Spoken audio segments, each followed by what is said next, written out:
Quem somos? Encontrando nossa identidade na graça de Deus. E nós falamos lá na primeira semana, eu quero relembrar você, que quando nós descobrimos quem somos na graça de Deus, nós encontramos a nossa verdadeira identidade. Quando nós descobrimos pela palavra de Deus quem somos, nós realmente estamos encontrando uma identidade que vai gerar vida abundante. Porque muitas pessoas, como a gente falou no começo da série, baseiam sua identidade em coisas que são perigosas. Tem gente que baseia a sua identidade, o seu valor, naquilo que possui. Só que quando perde as coisas que possui, essas pessoas perdem também sua identidade. Tem pessoas que baseiam a sua identidade na sua saúde física, na sua juventude, nas suas capacidades apenas.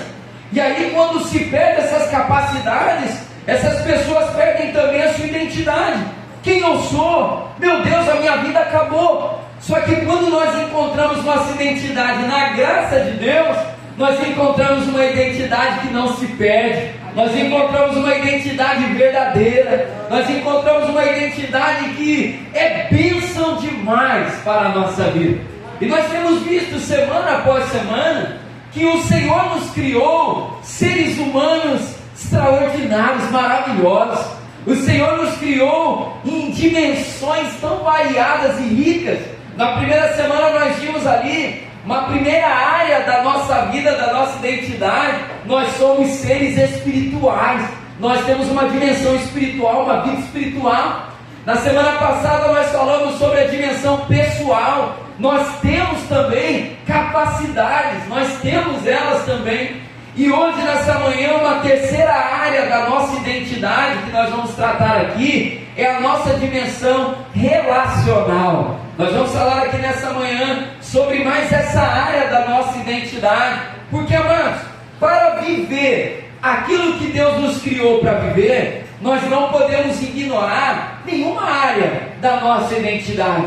Se você quiser ser uma pessoa abençoada, uma pessoa cheia daquilo que Deus te criou para ser cheio, você tem que cuidar de cada área da sua vida. Cuidar da vida espiritual, da vida piedosa, da vida de busca. Cuidar das capacidades que Deus te deu, as características que você possui. E você também precisa se atentar para os relacionamentos. E é isso que a gente vai falar nessa manhã. Porque, amados, o texto que a gente acabou de ler aqui nos mostra uma coisa muito importante sobre relacionamento, que a gente pode encontrar também, Adeilton, em Gênesis capítulo 2, versículo 18. Gênesis 2, 18 diz assim: e disse Deus, não é bom que o homem esteja só. Não é bom que o homem esteja só. O próprio Deus, naqueles 2 capítulos de Gênesis, que a gente vai observar ali, e aí se você fizer uma leitura atenta, Igor, você vai perceber que a expressão mais importante dos 2 primeiros capítulos de Gênesis é essa expressão aqui: e disse Deus. Nada que vem após essa expressão deve ser ignorado em Gênesis capítulo 1 e Gênesis capítulo 2, porque a palavra vai dizer: e disse Deus, haja luz, e houve luz.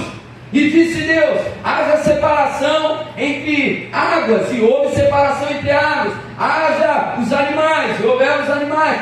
Então essa expressão é a expressão chave de Gênesis capítulo 1 e Gênesis capítulo 2. Só que a gente tem uma tendência, Rafael, de se prender apenas a e disse Deus, haja tal coisa. E a gente geralmente esquece de observar esse outro aqui, de Gênesis 2,18. E disse Deus, não é bom que o homem esteja só. Ou seja, Deus não nos criou para vivermos solitariamente. Deus não nos criou para vivermos isoladamente. Não devemos tirar o peso dessa palavra sobre a nossa vida. E aí, não adianta você cuidar muito bem de uma área da sua vida e descuidar de outra. A sua vida vai ficar enferma, a sua vida vai ficar faltando alguma coisa. E aí eu trago uma ilustração ilustração aqui para você de um carro. O carro tem ali o seu motor, tem ali as suas funcionalidades, e aí vamos imaginar duas coisas que um carro tem que ele precisa. O carro precisa do combustível certo e do óleo certo, por exemplo. E aí vamos supor que você tem um carro que é a gasolina. Você precisa colocar nele uma boa gasolina. Primeira coisa, você tem que pôr nele gasolina, né? Se você colocar álcool nele lá, vai dar ruim. Então você tem que pôr gasolina, e uma boa gasolina. Só que não adianta nada você pôr uma boa gasolina e no óleo você colocar o óleo errado, ou você deixar de colocar o óleo, ou fazer ali um cuidado qualquer com relação a isso, porque o carro vai estar com combustível top, aquela gasolina de televisão, né, de propaganda, a gasolina da Fórmula 1, que passa aquela coisa toda, melhor gasolina, só que o óleo é ruim, o carro vai parar de funcionar. Mesma coisa na nossa vida, às vezes a gente cuida muito bem da nossa vida espiritual, a gente ora, a gente busca, a gente jejua, sobe monte, se consagra, aleluia, glória a Deus, e o Senhor nos abençoa com experiências incríveis, só que aí, geralmente, o nosso coração tende a descuidar de uma outra área, e aí não se relaciona direito, e aí não cuida da vida em outras áreas direito também. Amados, nós somos criados seres humanos completos, e nós precisamos observar então todas essas coisas. Então nessa manhã eu quero lembrar você sobre a importância da nossa dimensão relacional, dos nossos relacionamentos. E aí eu quero entrar então no primeiro ponto da mensagem para a gente refletir aqui nessa manhã. Primeiro tópico: o poder dos bons relacionamentos. O poder dos bons relacionamentos. Vamos voltar ao texto que a gente leu aqui de 2 Coríntios capítulo 7, versículo 5. Olha aí o que diz o texto bíblico. Porque quando chegamos na Macedônia, não tivemos nenhum amigo, pelo contrário, em tudo fomos atribulados, misericórdia, lutas por fora, temores por dentro. Mas olha o estado do apóstolo Paulo aqui nesse texto. Samir, olha como estava aquele homem. Imagina você aquela fase da vida, aqueles dias da vida que você não tem alívio nenhum. Meu Deus do céu, tem semana que parece que todos os problemas escolheram acontecer junto, né? Ao mesmo tempo. Aí você está lá e aí as coisas vão acontecendo, é um problema atrás do outro, é um telefonema, é uma notícia que chega, é uma coisa que acontece, os problemas vão tumultuando a nossa vida toda, e o apóstolo Paulo vai declarar essa palavra aqui, André, dizendo: não tivemos alívio nenhum. É como se ele estivesse falando aqui o seguinte: olha, eu não tinha tempo nem para respirar, era problema atrás de problema, misericórdia. E aí o estado dele, ele vai resumir aqui, Laís, em uma frase, que é uma frase que, eu vou falar para vocês, me chama muito a atenção, que ele vai falar aqui: em tudo fomos atribulados, lutas por fora, temores por dentro. Porque tem coisas às vezes que acontecem na nossa vida, fases que a gente vive, que a coisa está bagunçada do lado de fora, Carla, mas o nosso coração está bem. Tem fase da nossa vida que a coisa está assim também como o contrário, né? Às vezes está tudo bem por fora, só que aqui dentro está tudo bagunçado. E o apóstolo Paulo estava vivendo um momento que estava ruim em tudo, estava ruim fora e ruim dentro. Meu Deus, problemas acontecendo, e aí pega a gente num momento de fragilidade, pega a gente num momento ali, num pior momento da nossa vida, que a gente poderia estar vivendo aquilo. Você já está quebrado e ainda vem e acontece mais aquela coisa. Paulo estava arrebentado. A vida do apóstolo naquele momento não estava nada fácil. Só que aí, o texto bíblico vai nos mostrar no versículo 6, agora vem aquele refrigério, né? É a mesma coisa que você está no calor, e aí você entra num ambiente com ar-condicionado e fala: graças a Deus, né? Aquele refrigério. Qual foi o refrigério? Versículo 6, Paulo vai declarar aqui: porém Deus, que consola os abatidos, nos consolou com a chegada de Tito. O refrigério veio, e aí olha que coisa interessante, um bom relacionamento, um relacionamento abençoado, relacionamentos santos, relacionamentos abençoadores, tem o poder de fortalecer a gente quando cuidamos dessa dimensão na nossa vida. É como eu falei lá na primeira semana, um espírito forte tem o poder de sustentar um corpo que sofre, e um relacionamento também, um relacionamento abençoado, um relacionamento presente de Deus para a nossa vida, tem o poder de trazer o refrigério certo, na hora certa, como bênção de Deus. Olha que coisa maravilhosa. Eu acho maravilhoso essa expressão que Paulo usa aqui. Deus nos consolou com a chegada de Tito. Temos aqui nesse texto essa demonstração com muita clareza. E aí, quando eu olho aqui, eu fico pensando no seguinte exemplo para a nossa vida. Camila, imagina você está passando por um problema muito sério. Você está enfrentando ali em julho uma tribulação muito grande. E aí você vai orar, você é uma mulher de Deus, você ora, lê a palavra, jejua, só que parece que ainda está faltando alguma coisa.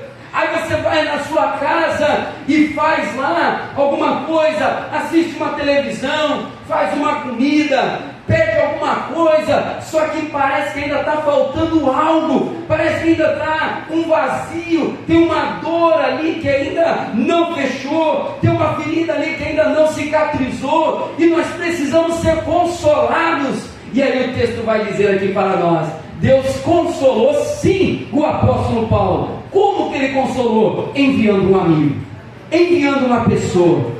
Tem momento na vida que a gente tem que orar sozinho em casa, sim. Tem momento da nossa vida que a gente tem que fazer alguma coisa para espairecer a cabeça, sim. Mas tem momento da nossa vida que precisamos de alguém. Tem momento da nossa vida que precisamos de um amigo. Por quê, pastor? Por que precisa de um amigo? Eu não queria que fosse assim. Porque Deus nos criou seres humanos que se relacionam. Deus te fez assim. Que coisa maravilhosa. A gente não é robô. Um ser humano tem poder de levantar outro ser humano. Olha que coisa maravilhosa. Olha o poder de uma amizade. Olha o poder de um relacionamento na vida de uma pessoa. Ali Paulo estava aflito. E aí vamos pensar aqui numa coisa, William. Era um apóstolo do Senhor. Marcos era um homem de Deus.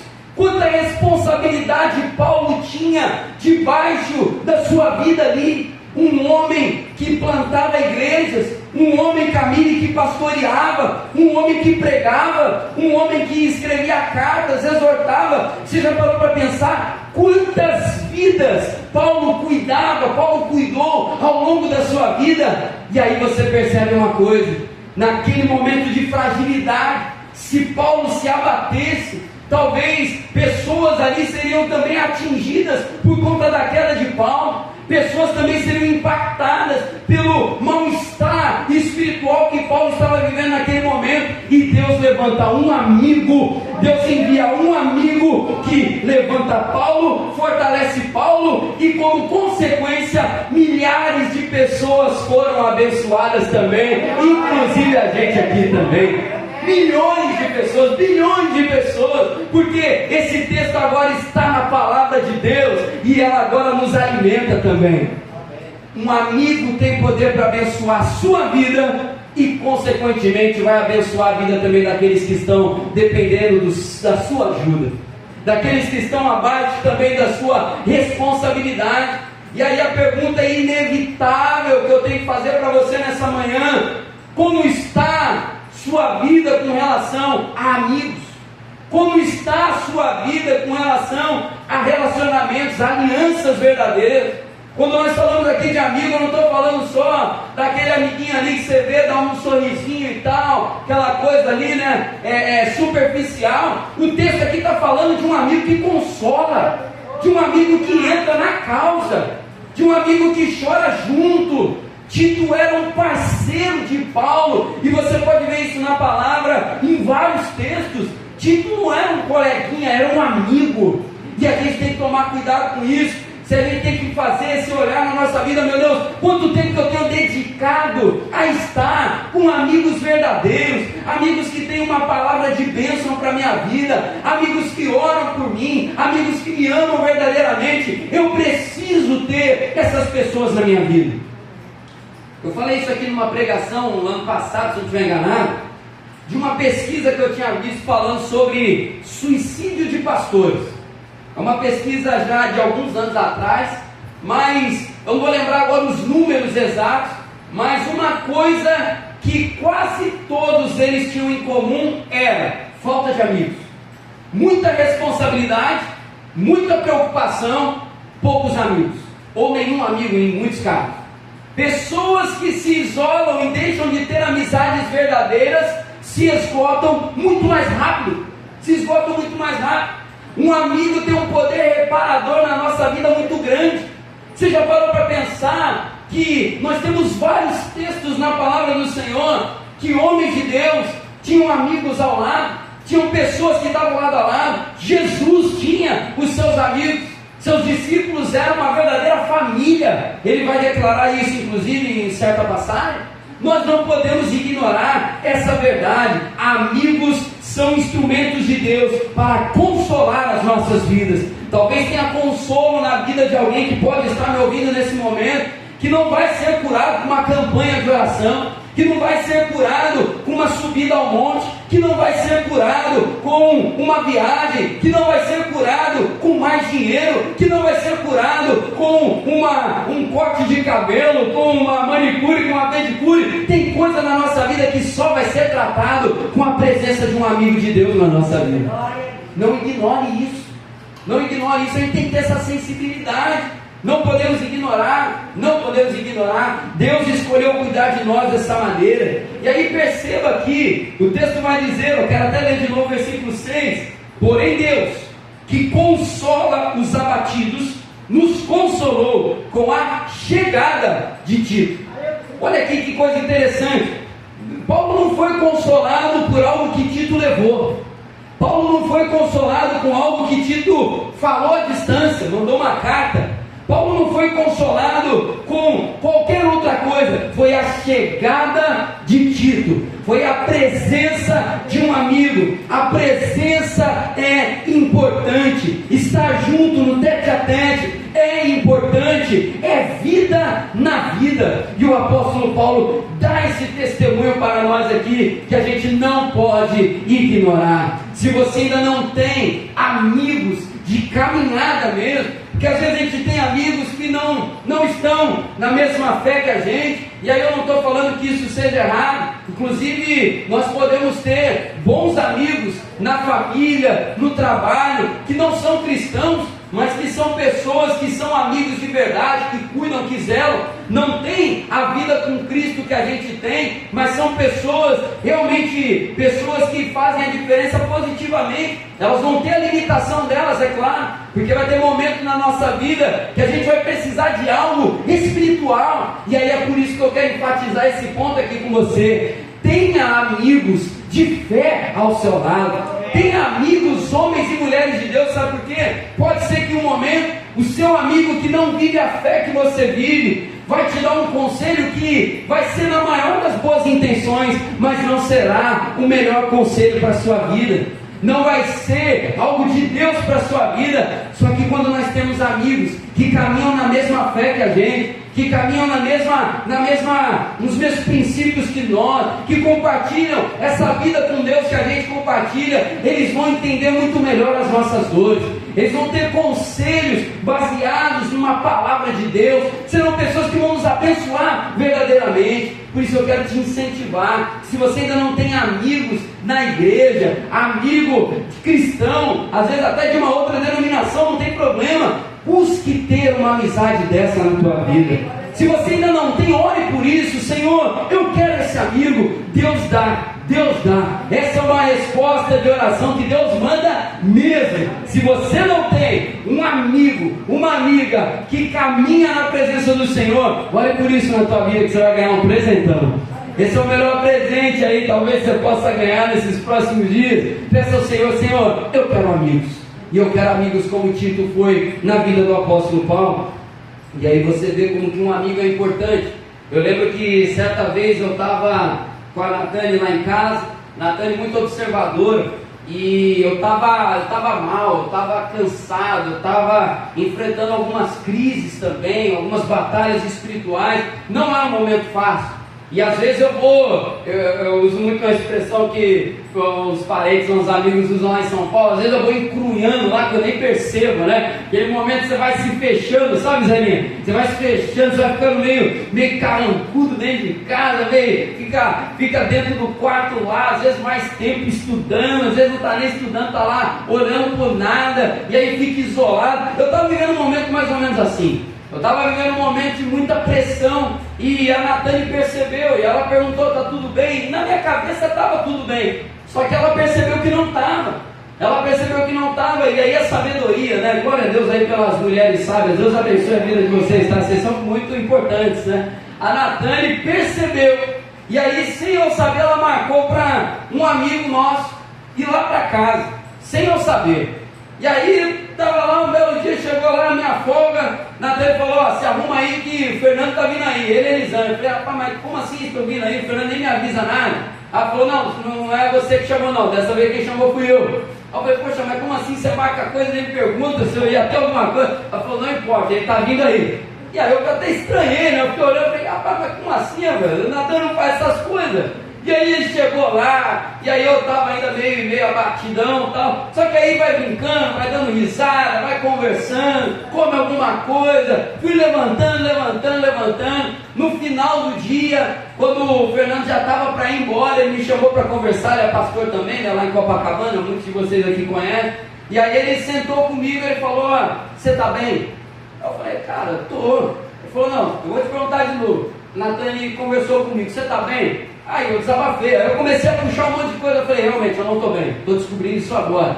Ele falou: cara, vamos aí, orou comigo, a gente conversou e tal. Resultado, fechei aquele dia curado. Deus levantou, Deus abençoou, porque um amigo, aquele momento não era um momento para ler, aquele momento não era um momento para eu me isolar, aquele não era um momento para estar com um amigo, e de preferência, um amigo de Deus na minha vida, uma pessoa que levantou. Então perceba, a gente precisa disso na nossa vida. Deus nos criou assim. Amizades têm poder de curar feridas na nossa vida. Que o Senhor te abençoe e te cerque de bons amigos em nome de Jesus, amém? Glória a Deus. Segunda coisa que eu quero destacar aqui para nós, segundo ensinamento: imite o padrão de Cristo. Agora eu quero falar sobre você ser um bom amigo. Primeiro ponto, nós falamos sobre ter, né? A importância de ter essas pessoas na nossa vida. Mas agora, nós precisamos também meditar sobre como sermos esses amigos. Como ser um bom amigo na vida de alguém. E não existe método melhor, não existe caminho melhor, irmã Elza, do que imitar Jesus. Não existe caminho melhor do que ter Jesus como padrão, como referência para sermos um bom amigo, porque Ele é o nosso melhor amigo. Glória a Deus, Ele é o nosso melhor amigo. E aí, quando eu olho para a vida de Jesus, eu consigo tirar pelo menos 3 lições que a gente pode meditar aqui rapidinho nessa manhã. A primeira delas que eu queria olhar aqui com você é a maneira como Jesus se relacionava com samaritanos e cobradores de impostos. E aí esse relacionamento nós poderíamos chamar de pessoas que não queremos amar, porque o nosso coração é meio teimoso, né? O nosso coração é meio complicado, meio dificinho. E aí o nosso coração às vezes cria barreiras. Você olha uma pessoa e já pensa: não bateu, não deu like, né? Não compartilhou ali, né? Não deu certo, não sei porquê. Tem uma resistência no coração. E aí, quando eu olho para a vida de Jesus, Jesus quebrava esses muros todos. Quando a gente olha Jesus conversando com a mulher samaritana, com samaritanos, cobrador de impostos, esse era uma classe de pessoas que o judeu detestava com todas as suas forças. Samaritanos e judeus, em casos extremos, chegavam até mesmo a se matar, para você ter uma ideia. Era um nível de rivalidade muito grande. Samaritano e judeu é igual óleo e água, não se mistura. Só que Jesus quebrava esses muros. Jesus se relacionava com essas pessoas. o que a cultura falava que não era para se misturar, Jesus estava lá, porque Jesus entendia: eu sou o bom amigo que essas pessoas precisam, eu sou o salvador que essas pessoas precisam, e nós também precisamos entender o que carregamos para levar para essas pessoas, Gabriel. Nosso coração precisa superar essa barreira para amar aqueles que o nosso coração de imediato não vai querer amar. E a gente tem que saber reconhecer isso. Cobrador de imposto, por que o judeu não gostava do cobrador de imposto? Porque ele era tido como um traidor. Ele era tido como um traidor dos judeus, porque geralmente esses cobradores de impostos eram judeus que cobravam impostos de outros judeus para levar para o imperador, levar para Roma.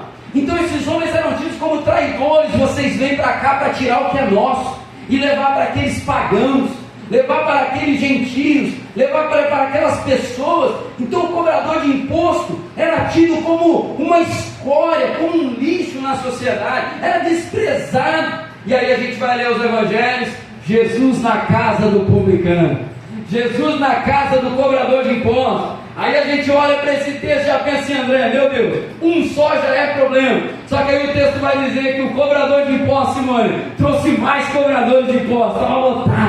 Estava lotado. E aí eu fico imaginando os judeus orando. E aí o próprio texto vai mostrar, né? Os doutores da lei, Adeilton, olharam para aquilo e falaram: ele come com pecador. Você está se misturando com essa gente, você está se misturando com esses traidores. E aí Jesus vai falar uma das frases mais lindas da sua vida: os sãos não precisam de médicos, mas sim os doentes. Jesus entendeu basicamente o seguinte: é o que ele está levando, Cristina. Ele entendeu ali, André, o que ele estava carregando importa. O que a cultura está tentando dividir, eu estou lá porque eu posso ser bênção de Deus na vida dessas pessoas. Amem aquelas pessoas que o seu coração não quer amar. Isso é renúncia. Isso é renúncia. Às vezes a gente pensa que renúncia é só deixar de beber, deixar de fumar, deixar de se prostituir, deixar de fazer coisas pecaminosas aí e tal. Só que existe uma renúncia também que a gente não pode deixar de falar, que é a renúncia das nossas vontades. Às vezes o nosso coração não quer amar, nosso coração quer falar mal, nosso coração quer ficar longe. Só que não é o nosso coração que governa mais na nossa vida. Glória a Deus. Então a primeira coisa é isso. Segundo o exemplo que a gente pode imitar Jesus também para sermos bons amigos, é Jesus com os próprios religiosos, os doutores da lei. E aí, esse exemplo a gente pode dizer o seguinte: pessoas que nos perseguem. Jesus era perseguido por fariseu, por escriba, doutores da lei em geral, saduceu. Jesus tinha essa galera ali toda hora incomodando. Só que com até mesmo esse pessoal, Jesus deu oportunidade.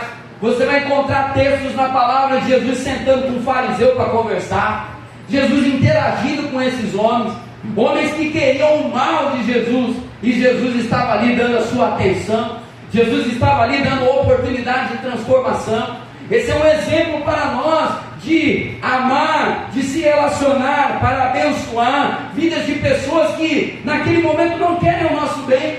E aí a gente vai encontrar textos na palavra de fariseus que foram tocados, que foram alcançados.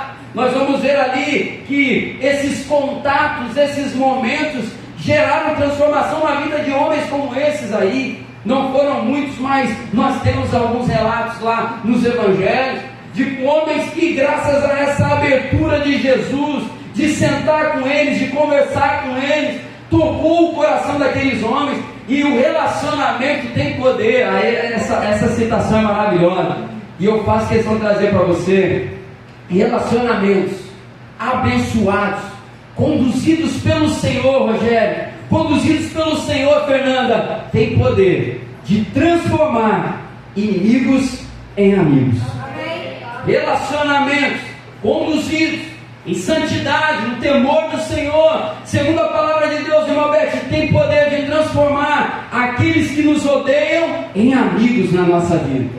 Não serão todos, a gente também não pode cair nessa fantasia de achar que todo mundo, mas o relacionamento tem esse poder, tem esse poder. É como nós falamos aqui semana passada, é santificar as nossas capacidades, né? Eu não sinto algo bom por essa pessoa, meu coração não sente, mas eu vou buscar santificação nessas capacidades da minha vida, e eu não vou atender sentimentos pecaminosos. Eu vou lutar, eu vou começar orando pela vida dessa pessoa, eu vou começar abençoando a vida dela em oração, eu vou começar pedindo coisas boas por ela para o Senhor. No belo dia que eu puder, eu vou passar do lado dela, vou dar um bom dia, vou declarar uma palavra de bênção na vida dela, e a coisa vai começar a acontecer de minha parte. Eu vou viver relacionamentos que possam gerar essa transformação aí. O relacionamento também tem esse poder, mas também nós temos um exemplo que Jesus nos deixa de como se relacionar com as pessoas que já andam com a gente, os verdadeiros amigos.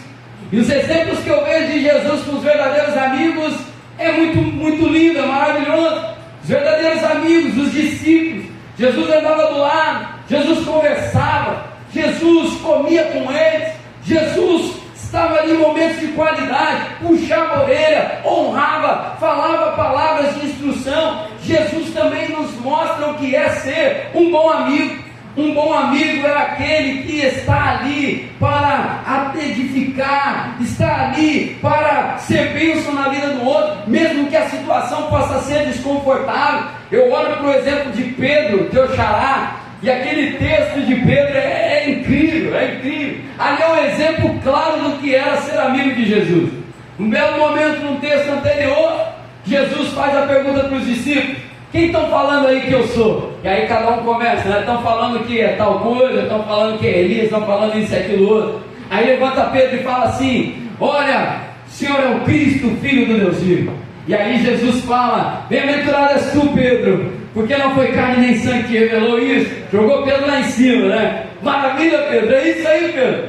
Passagem seguinte, Jesus está lá anunciando que ele vai morrer. Pedro já estava empolgadão. Jesus, eu não vou deixar ninguém encostar em você. Ninguém, se eu estiver aqui só passando por cima do meu cadáver. E aí Jesus vira para Pedro e fala, né? Arreda-te, Satanás, né? Você não está falando algo de Deus aqui agora, está fora da visão, meu camarada, está tudo errado isso aí. Então, ou seja, Jesus era muito sincero nos relacionamentos dele com os discípulos ali. Jesus era verdadeiro. E às vezes, amados, no nosso relacionamento de amizade, nosso amigo está caminhando para uma direção que a gente vai ter que conversar, vai ter um momento que você vai ter que fazer algo desconfortável para você, mas é pelo bem da amizade, pelo bem da vida dessa pessoa. É um exemplo que Jesus nos deixa. Jesus nos deixa aqui excelente padrão para vivermos e imitarmos. Ou seja, Jesus oferecia amor a todas as pessoas. Jesus oferecia o seu melhor para todas as pessoas. Jesus estava disposto a agir com misericórdia. Jesus estava disposto a agir com misericórdia diante da vida daqueles que precisassem dela. Isso é um ensinamento maravilhoso também para nós.